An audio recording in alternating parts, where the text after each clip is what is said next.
Իդեալ համակարգը տեղաբաշխում է 1 միլիարդ դրամի գովազդային ֆոնդ նորակառույց բնակարանների բոլոր շահառուների միջև։ Յուրաքանչյուր ընտանիք կարող է ստանալ 500,000 դրամի սերտիֆիկատ, որը կդառնա ձեր առաջին քայլը բնակարանը երազանքի տուն դարձնելու ճանապարհին։ Շնորհակալություն, մեծարգո վարչապետ, հարգելի փոխնախագահներ, հարգելի գործընկերներ։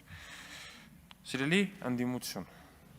Իդեպ ես չեմ ընդունում այն բանը, որ պարոն Խաչատրյանին նայելով ենք այս ամեն ինչը ասում, շատ դեպքերում շատ բան ասում, որովհետև պարոն Խաչատրյանը ի տարբերություն ընդդիմադիր դաշտի մի ստվար զանգվածի բավականին ազնիվ է։ Վերջերս նայում էի հարցազրույց պարոն Խաչատրյանին, լրագրողն ասում է, բա այս ինչ ընդդիմադիրներն ասում են, որ Քոչարյանին չեն ընտրելու վարչապետ։ Այս մարդը, լինելով շատ ազնիվ, շատ բարոյական, շատ էլի այդպիսի դրական պարկեշտ, այո, մարդ ասում է այդ միջև ընտրությունն են ասում։ Մարդը շատ ուղիղ, շատ հստակ, սիրելի քաղաքացիներ, բացահայտում է այն, ինչ ուրիշները փորձում են ջանասիրաբար քողարկել։ Ապրեք, պարոն Խաչատրյան, ողջունում եմ ձեր ճշմարտախոսությունը, խնդրում եմ շարունակեք նույն ոգով ու միշտ իմացեք, որ ճշմարտությունը պետք է հասցնել բոլորին։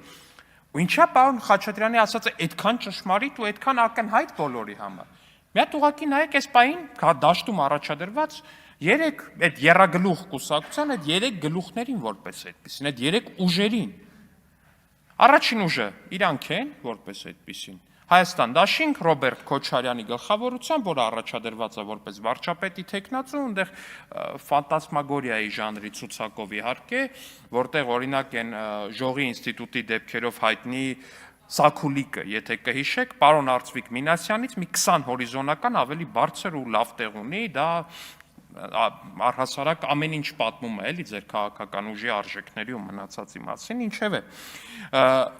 Միակ այդ ուժը ունի վարչապետի հայտարարված թեկնածու Ռոբերտ Քոչարյանը։ Նայեք դրա երկրորդ ուժը։ Կալուգացի այդ գործարարի ուժը կամ օլիգարխի ուժը, նայեք, մարդիկ ինչ-որ տենց հեքիաթներ են պատմում, էս են անում, ամիշու մարդու անուն են տալի, որը փաստացի ոչ Հայաստանի Հանրապետության օրենսդրության համաձայն կարալնի падգամավորի թեկնածու, ոչ կարալնի վարչապետի թեկնածու, ոչ կարալնի падգամավոր, ոչ կարալնի վարչապետ, չի կարա։ Նայում եք երրորդ ուժը, Ծառուկյանի ուժը։ Ստեղ вообще ֆանտաստիկա է, ասում է, ունենք մի 5, 6, 7, 8, 10, 20 հատ վարչապետի թեկնածու ունենք, բայց անունը չենք տալի, չկա։ Այսինքն այս եռագլխի մեջ կա ընդամենը մեկ թեկնածու։ Եվ դա Ռոբերտ Քոչարյանն է, եւ ինչպես ճիշտ ասեց պարոն Խաչատրյանը իր հարցազրույցում, այդ միջև ընտրություններն են ասում, որ չեն ընտրելու։ Ու բայց այդ ընտրությունը ապահովելու համար որպես այդպեսին, որպեսզի հանկարծ sense պրոմխ չլինի։ Մի հատ նայեք այն մյուս երկու գլուխների երկրորդ համարներին, ինչպես շատ ճիշտ նշեց իմ շատ հարգելի գործընկեր եւ մեր ոդկասթի համահաղորդավար Ռուբեն Ռուբինյանը։ Նայեք այդ ուժերի երկրորդ համարներին։ Կալուգացու ուժի երկրորդ համարը Արեմ Վարդևանյանն է։ Ռոբերտ Քոչարյանի անձնական փաստաբանը, նրա դաշինքի անդամ նախկին падգամավոր։ Նայեք Ծառուկյանի երկրորդ համարը Անդրանիկ Թևանյան։ Ռոբերտ Քոչարյանի նախկին падգամավոր ու առհասարակ ուղնուցուցով Քոչարյանական, էլի որպես այդպեսին։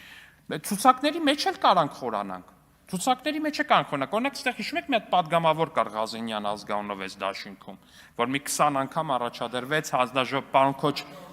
14, լավ, կներեք պարոն Քոչյան, 14 անգամ առաջադրեցին որպես Անդրանիկ Քոչարյանի տեղակալ մեր հանձնաժողովում։ Այդ падգամավորի հարազատ եղբայրը օրինակ, կամ այդ ցուցակը առհասարակ որ նայում ես, մի բան է ակնհայտ դառնում։ Դա հանրապետական կուսակցության ռեբրենդինգն է, ուրիշ բան չի։ Հանրապետական կուսակցության ռեբրենդինգն է։ Ցուցակի հալալ կեսը հանրապետականներ են, այն մյուս կեսը քոչարյանականներն են, այն մի 3 հոգին էլ իրանց ընտանիքի անդամներն են ու վերջ։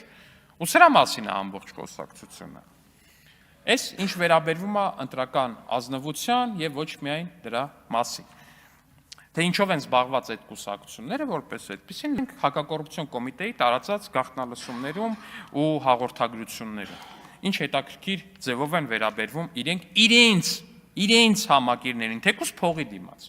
Հարգելի ընդդիմադիր գործընկերներ, նույնիսկ եթե փողի դիմաց, նույնիսկ եթե 100,000 դրամի դիմաց, նույնիսկ եթե 200,000 դրամի դիմաց, մարդիկ գալիս են ձեր միտինգներին, չի կարելի նրանց անվանել շուն ու շանգյալ, չի կարելի նրանց անվանել բոշա, չի կարելի ձեռ առնել նրանց հագուստը, չի կարելի տենց ասել բոմժ, այս ինչ հագուստով ես եկել մեր հանրահավաքին, մեր էլիտար հանրահավաք է եւ այլն։ Չի կարելի, դա վատ բան է, այդպես չի լինում, այդպես չի կարելի։ Բայց ինչ եմ ասում, ինչ եմ ասում, ում եմ ասում, դա ակնհայտ է բոլորիս համար, որ ինչքան էլ ձևականորեն փորձեն ցույց տալ, թե իրանք տենց չեն մտածում, նույնիսկ կարող է ժամանակավորապես մեծ ջանք գործադրելով իրանք զսպեն ու հասարակ ձեռքսեղմումների գնան քաղաքացիների հետ, բայց միևնույն է այդ գնալու են, հետո ձեռները նենց են դիզինֆեկցիա անելու, որ իրանք ժողովրդի հետ են շփվել, իրանք դրանից ալերգիա ունեն, հասկանում եք, իրանք աշխատող մարդուց ալերգիա ունեն, իրանք գյուղացի մարդուց ալերգիա ունեն, իրանք Հայաստանի քաղաքացուց, միջին վիճակագրական քաղաքացուց ալերգիա ունեն, որովհետև իրանք համարում են տենց ինչ-որ մի հատ կապույտ արյունով բարձր տենց արքայազներ եւ արքայադուստրեր, Բայց վերադառնալով մեր այսօրվա այս քննարկմանը ծրագրի կատարողականն ենք քննարկում, պարոն Ռուբինյանը էլի ճիշտ ասեց, ասում է հանդիմության ծրագիրը եկեք քննարկենք, բայց կողմ չեմ 004-ը քննարկել։ Եկեք մի հատ առհասարակ ձեր կատարողականը քննարկենք, հարգելի գործընկերներ։ Իսկ մա եթե դուք հիմա ինչ-որ մի հատ կատարողական գրելու ունեիք, վերևը պետքա գրված լիներ ուրացման կատարողականը։ Պարոն Խաչատրյան, կհիշացնեք այդ դրոշները խեք ձեր դիմաց դրել։ Պարոն Օհանյան, կհիշացնեք խեք այդ դրոշները ձեր դիմաց դրել։ Ինչ կոնտեքստով եք դրել այդ դրոշները ձեր դիմաց։ Չէ, կներեք այդ դրոշները խեք ձեր դիմաց դրել։ Կարա՞ք հիշացնեք։ Չեք կարա հիշացնեք, որովհետև ձեզ արգելված է այդ թեման հիշել։ Որովհետև երբ որ Հայաստանի Հանրապետության վարչապետը հայտարարել է, որ ինքը դադարեցնում է Ղարաբաղյան շարժումը ու այլևս երբեք չի շարունակելու Ղարաբաղյան շարժումը, դուք եկել եք ստեղ, ինչ ասես, խոսացել եք, ինչ ասարել եք, ասել եք, սա կործանում է, սա մահ է, սա այնա, հետո գնացել եք, դուք չէ, ձեր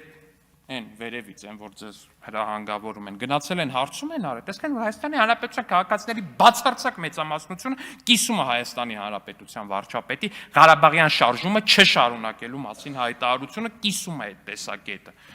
Պարոն Խաչատրյան, ու դուք դուրս եք եկել այդ դիսկուրսից, դուք հիմա ժամանակավորապես դադարեցրել եք դրա մասին խոսալը ընդամենը, դադարեցրել եք, որովհետև հիշեք էլի մի հատ, ձեր գործընկեր Անդրանիկ Թևանյանը էլի, որը հիմա Ծառուկյանի ցուցակում է, տենց երկրորդ համարն է, էլի, որ ձեր այդ բանը լավ ցույց տա։ Եկել էր ստեղ այս ամբիոնից հայտարարել է հետևյալը. առանց Ղարաբաղի չկա Հայաստան, դուք էլ ծափ եք տվել ձեր դաշինքով, դուք էլ ծափ եք տվել։ Բայց այսօր 2026 թվականն է։ Ու դուք գնում եք ընտրությունների, ասում եք, մենք սոցիալական բարեփոխումներ ենք խոսում, բա որ Հայաստան չկա։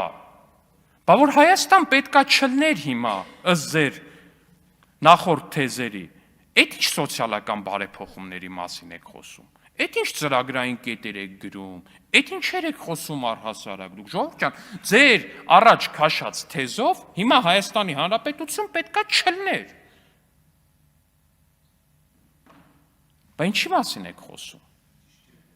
Ճիշտ ենք ասում, պարոն Օհանյան, իհարկե ճիշտ ենք ասում, դուք եկել եք ստեղ հայտարարել եք առանց Ղարաբաղի չկա Հայաստան։ Հիմա Երբ որ դուք դեռ իշխանություն եք զավթել Ղարաբաղում ու ամբողջությամբ լուծարել եք Ղարաբաղը, դրանից հետո եկել եք Հայաստան ու ասում եք 2026 թվականին մենք ձեզ խոստանում ենք սոցիալական բարեփոխումներ։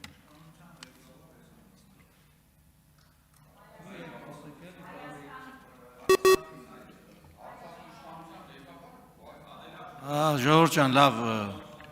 մի տրվեք,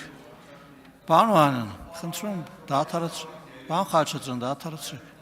համեցեք։ Մի խոսքով, սիրելի քաղաքացիներ, խոսքս եզրափակելով ուզում եմ դիմել ձեզ։